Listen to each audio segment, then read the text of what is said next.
Question 12 है from the top of a 7 metre high building. ठीक है, एक 7 मीटर की हाइट की बिल्डिंग है, उसके टॉप से angle of elevation of the top of A cable tower. एक केबल टावर है, उसके टॉप को जब देखा जा रहा है, एंगल ऑफ एलिवेशन कितना है 60 degree and the angle of depression. जब आप नीचे से ऊपर को देखते हो तब एंगल ऑफ एलिवेशन बनता है, जब ऊपर से नीचे की तरफ देखते हो तब एंगल ऑफ डिप्रेशन बनता है।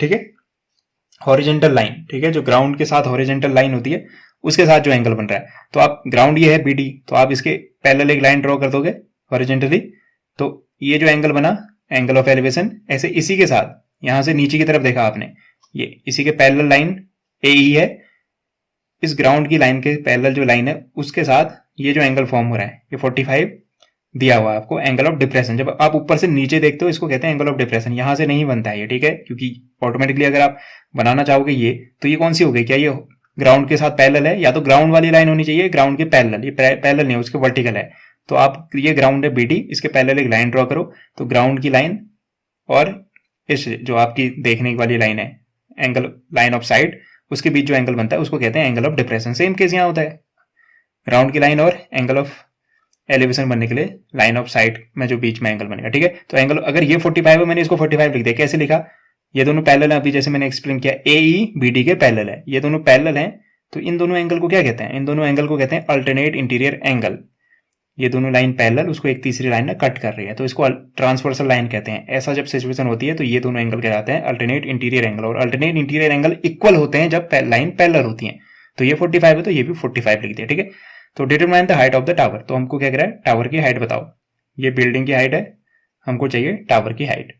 क्लियरली ये क्या है 7 सेंटीमीटर, जितना AB होगा उतना ही ED होगा, मानते हो या नहीं मानते, क्योंकि लाइन क्या है पैरेलल है, तो AB की लेंथ और ED की लेंथ दोनों इक्वल हैं। ठीक है, तो ये 7 सेंटीमीटर, ये भी 7 सेंटीमीटर, हमको एडिशनल हाइट चाहिए ये। ठीक है, ये चाहिए, ये हाइट मिल जाएगी तो काम हो जाएगा। ठीक है, हमको क्या चाहिए, हमको टोटल चाहिए CD, क्योंकि जो टावर है हमारा केबल टावर वो इतना बड़ा है, लेकिन इतना तो ऑलरेडी नोन है ना, इतना कितना है 7 मीटर, हमको बस CE चाहिए। CE आपको सीधे सीधे कौन से ट्रायंगल का हिस्सा दिख रहा है, ट्रायंगल ACE का हिस्सा दिख रहा है कि नहीं, बिल्कुल दिख रहा है, और ACE में आपको CE की जरूरत है। CE क्या है, परपेंडिकुलर, अगर आप ट्रायंगल ACE को देखोगे 90 डिग्री एंगल के सामने वाली साइड कहलाती है परपेंडिकुलर, तो परपेंडिकुलर अब आपको लेना क्या है ये डिपेंड करता है। ठीक है, देखो इधर यहाँ पे आपको क्या गिवन है परपेंडिकुलर, और यहाँ पे देखो AE और BD आपस में इक्वल होंगे, कैसे मैंने एक्सप्लेन कर दिया। ठीक है, दोनों क्या है पैरेलल हैं, और जितनी लेंथ ये है उतनी लेंथ ये भी है ना, तो BD और AE इक्वल होंगे, तो BD क्या है बेस है, यहाँ परपेंडिकुलर गिवन है और बेस आप निकाल सकते हो, तो परपेंडिकुलर और बेस का रिलेशन 10 के साथ आता है, तो यहाँ 10 लिया है तो इधर भी 10 लोगे, अगेन परपेंडिकुलर अगेन बेस, क्योंकि इन दोनों का बेस क्या होने वाला है सेम, जो बेस की वैल्यू यहाँ होगी वही वैल्यू इसकी होगी, तो हम दोनों जगह क्या लेंगे, ट्रिग्नोमेट्रिक फंक्शन कौन सा लेंगे 10। ठीक है, एक बार नीचे वाले ट्रायंगल में यूज कर लेते हैं, तो लेट लिख लेते हैं AB क्या है हमारी बिल्डिंग की हाइट और CD हमारी है टावर की height. Let AB be the building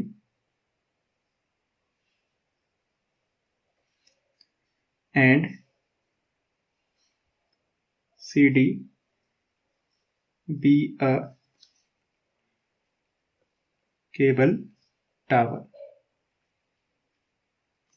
तो कौन सा ट्रायंगल लेंगे, पहले नीचे वाला लेंगे, इन क्योंकि ना यहाँ परपेंडिकुलर नोन है इस वजह से, इन ट्रायंगल ABD में, और कौन सा ट्रिग्नोमेट्रिक फंक्शन लेंगे मैंने बता दिया 10 क्या होगा यहाँ पे 45, 10 45 की वैल्यू कितनी होती है 1, 10 45 इक्वल टू क्या होगा 10 होता है परपेंडिकुलर अपॉन बेस, परपेंडिकुलर कितना है AB और बेस हमारा क्या दिख रहा है BD, तो 10 45 की वैल्यू 1, AB की जगह हम लिख देते हैं 7 और BD हमारा अननोन है, तो यहाँ से BD यहाँ 1 के साथ क्या हो जाएगा, यहाँ अपॉन में यहाँ जाके मल्टीप्लाई हो जाएगा, तो BD 1 के साथ मल्टीप्लाई होकर क्या बनेगा BD, तो BD की वैल्यू कितनी दिख रही है आपको 7, तो BD हमारा आ गया 7 मीटर। अब क्लियरली BD जितना है उतना ही AE भी होगा। ठीक है,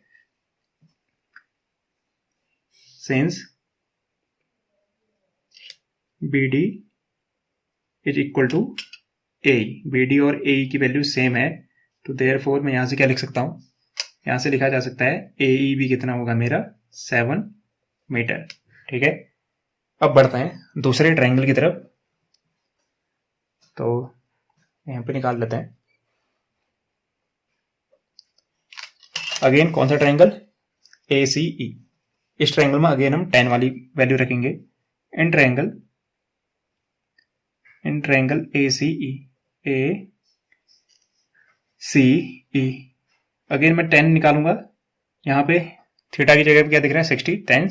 10 60 degree equal to again perpendicular upon base. Perpendicular angle के सामने देखो CE और बेस क्या दिख रहा है? AE। तो CE अपॉन AE। 10 60 की वैल्यू कितनी होती है? √3। तो ये हो जाएगा √3 इज इक्वल टू CE तो हम फाइंड आउट कर रहे हैं, और AE अभी हमने क्या कहा? ये कितना होगा? 7।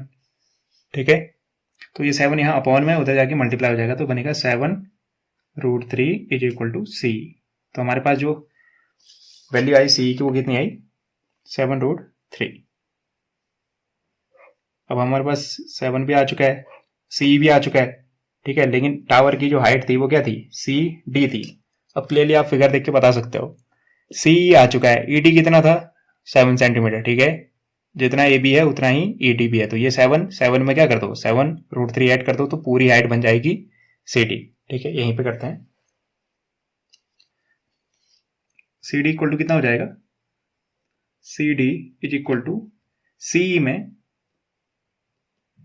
ED ऐड कर दो। CE हमारा आया 7 √3 प्लस ये खुद कितना है? 7, क्योंकि AB और ED इक्वल होंगे। ठीक है, क्योंकि ये लाइन पैरेलल है इस वजह से। तो यहां से हम 7 कॉमन ले सकते हैं, तो ये बन जाएगा √3 plus 1।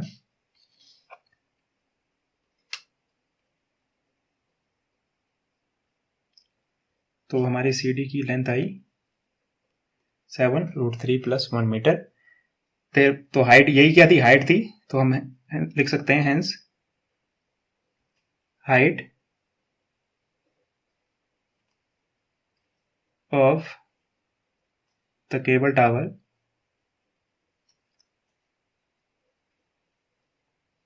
is equal to 7 √3 plus 1 metre.